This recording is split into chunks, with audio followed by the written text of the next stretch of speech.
আজ আমি তোমাদেরকে দেখাবো ব্রোকলি আমি কিভাবে রান্না করি।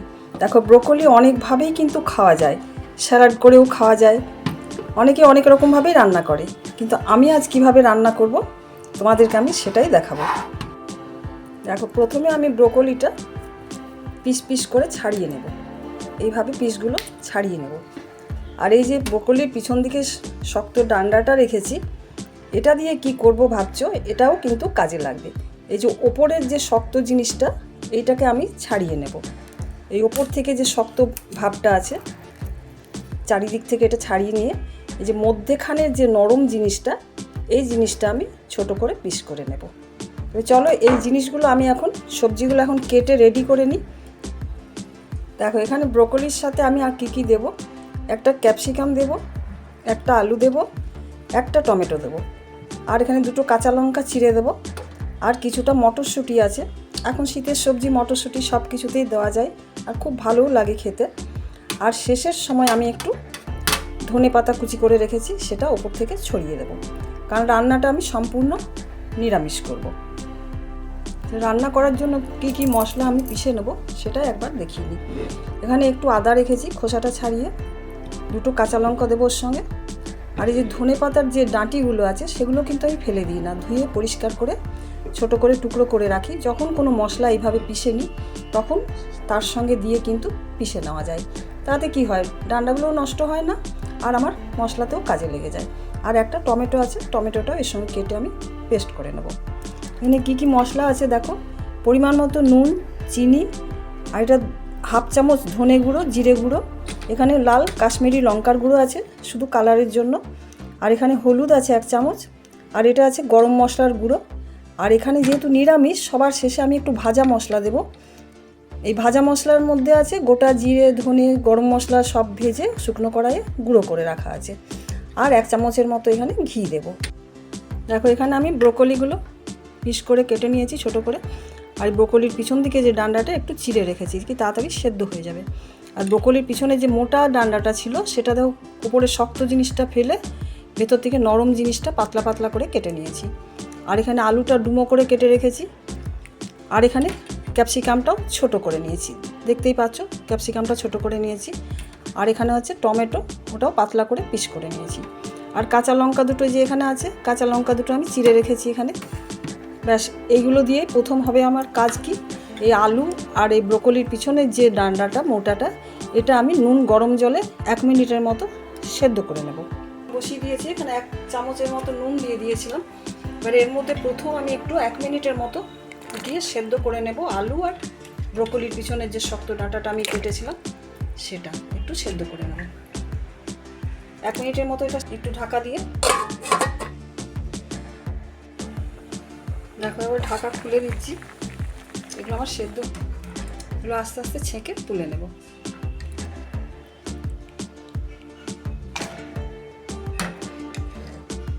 কিন্তু যে জলটা আছে, গরম জলটা, তার মধ্যেই আমি এই ব্রোকলিগুলো এখন দিয়ে একটু ভাপিয়ে নেব। ব্রোকলিটা কিন্তু সেদ্ধ করব না, ব্রোকলিটা। আর এখানে দিয়ে দিলাম, যেহেতু টাটকা মটরশুঁটি একটু শক্ত থাকে, তাই মটরশুঁটিটা ওর সঙ্গে একটু ভাপিয়ে নেব। এরপর আমি কিছুক্ষণের জন্য ঢাকা দিয়ে একটু ভাপিয়ে নিয়ে তারপরে ফিরে আসছি। এখন ঢাকা খুলে এই ব্রোকলি আর মটরশুঁটিগুলো আমি গরম জল থেকে ছেঁকে তুলে নেব, কারণ এগুলো শুধু ভাপানো, এগুলো সেদ্ধ করা নয়। তাই এগুলো খুব ভালো করে আরেকবার ধুয়ে পরিষ্কার করে এটাকে ছেঁকে তুলে নিচ্ছি।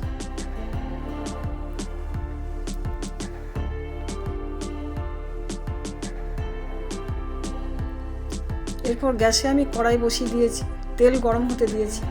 তেল গরম হয়ে গেছে, এখানে জিরেটা দিলাম। জিরেটা একটু ভাজা হলে, ভাজা গন্ধটা যেই বেরোবে, সেই সময় দেব আমি আলু আর যে ডাঁটিটা সেদ্ধ করা আছে সেইগুলো একটু আগে প্রথমে ভেজে নেব, কারণ আলু আর এই ডাঁটিটা সেদ্ধ করা আছে, তাই একটু ভেজে নিলে ভালো হবে কিন্তু। এরপর এগুলো ভাজা হয়ে গেছে, এরপর আমি ব্রোকলি আর মটরশুঁটিটা ছেঁকে রেখেছিলাম, আমি সব সবজিগুলো ধুয়ে কিন্তু এইভাবে জলটা ঝরিয়ে রাখি। এরপর খুব হালকা করে কিন্তু ব্রোকলিটা একটু ভেজে নেব, কারণ ব্রোকলি বেশি ভাজার খুব একটা দরকার হয় না, তার গুণটা নষ্ট হয়ে যায়। এরপর আমি ক্যাপসিকামগুলো দিয়ে দিলাম, তারপর হালকা করে ভেজে নেব। এগুলো খুব একটা বেশি করে ভাজতে হয় না, হালকা ভাজলেই হয়ে যায়। এরপর এখানে টমেটো দিয়ে দিলাম, টমেটো দিয়ে আবার সব সবজি একসঙ্গে খুব ভালো করে মিশিয়ে নেব। এরপর এখানে পরিমাণ মতো যা শুকনো মশলাগুলো রাখা ছিল, যেমন হলুদ দিলাম, এখানে 1 চামচ ধনে আর জিরে ছিল সেটা দিয়ে দিলাম, আর এখানে কাশ্মীরি লাল লঙ্কার গুঁড়ো কালারের জন্য সেটাও দিয়ে দিলাম। পরিমাণ মতন নুন ছিল, আর ছিল পরিমাণ মতো চিনি। এগুলো দিয়ে আবার পুরো সবজিটার সঙ্গে ভালো করে মিশিয়ে একটু ভেজে নেব।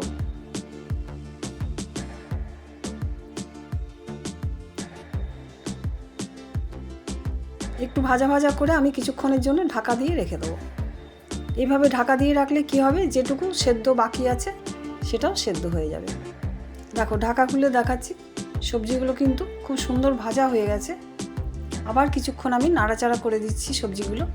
যেহেতু এগুলো কিছু সবজি সেদ্ধ করা, কিছু সবজি ভাপানো ছিল, তাই খুব একটা সময় লাগবে না রান্না হতে।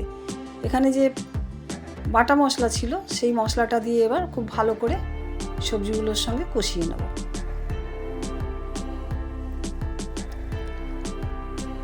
লঙ্কা দুটো দিয়ে দিলাম। এরপর আবার খুব ভালো করে একটু মশলাটার সঙ্গে কষিয়ে নেব। এরপর কিছুক্ষণের জন্য আবার আমি ঢাকা দিয়ে দেবো, কারণ এখানে রান্নাটা সেদ্ধ হতে খুব সময় লাগবে না, যেহেতু কিছু সবজি সেদ্ধ করা আছে, কিছু সবজি ভাপানো আছে, তাই খুব তাড়াতাড়ি কম জল দিয়েই কিন্তু এটা রান্নাটা হয়ে যাবে। দেখো সুন্দর এটা মশলাটা সব সবজির সঙ্গে ভাজা হয়ে গেছে। এরপর আমি এখানে মশলা ধোয়ার বাটিটা থেকে 1 বাটি জল দেব। বেশি জল লাগবে না, কারণ ওই যে সবজিগুলো আমার ভাপানো বা সেদ্ধ করা ছিল, তাই একটু জলেই কিন্তু রান্নাটা খুব ভালো হয়ে যাবে। এরপর আবার সব একসঙ্গে খুব ভালো করে মিশিয়ে আবার কিছুক্ষণ আমি ঢাকা দিয়ে রেখে দেবো। দেখো 2 মিনিটের পর আবার খুলে দেখাচ্ছি। জল তো কিছু বেরোয়, আর আমি 1 বাটি জল দিয়েছিলাম, তাতে কিন্তু সব সবজিগুলো সুন্দর সেদ্ধ হয়ে গেছে। এর বেশি আর জল লাগবে না। এরপর শেষে দিলাম আমি যে ভাজা মশলাটা ছিল, এখানে দিলাম গরম মশলাটা, তারপর শেষে ভাজা মশলাটা দিয়ে দেবো। তো গরম মশলাটা দিয়ে আমি একসঙ্গে মিশিয়ে নিলাম সবজির সঙ্গে। এরপর 1 চামচ ঘি দিয়ে দিলাম, কারণ যেহেতু নিরামিষ, সবার শেষে ঘি আর ওই ভাজা মশলার গুঁড়োটা দিলে, ভাজা মশলার গুঁড়োটা দিয়ে দিলাম, স্বাদটা কিন্তু খুব ভালো হয়। এরপর সব আবার একসঙ্গে, আর সবার শেষে দিয়ে দিলাম ধনেপাতা কুচি করা ছিল, বেশ কিছুটা ধনেপাতা কুচি দিয়ে দিলাম। এবার সব একসঙ্গে খুব ভালো করে আবার মিশিয়ে কিছুক্ষণের জন্য ঢাকা দিয়ে দেবো। আমার রান্না প্রায় শেষ হয়ে গেছে, এর বেশি আমি আর তরকারিটা আবার ঢাকা দিয়ে রেখে দিলাম। জলটা কমতে দেব না, কারণ যেটুকু গ্রেভি থাকবে ভাত বা রুটির সঙ্গে সেটাই যথেষ্ট। দেখো সুন্দর আমার রান্না হয়ে গেছে।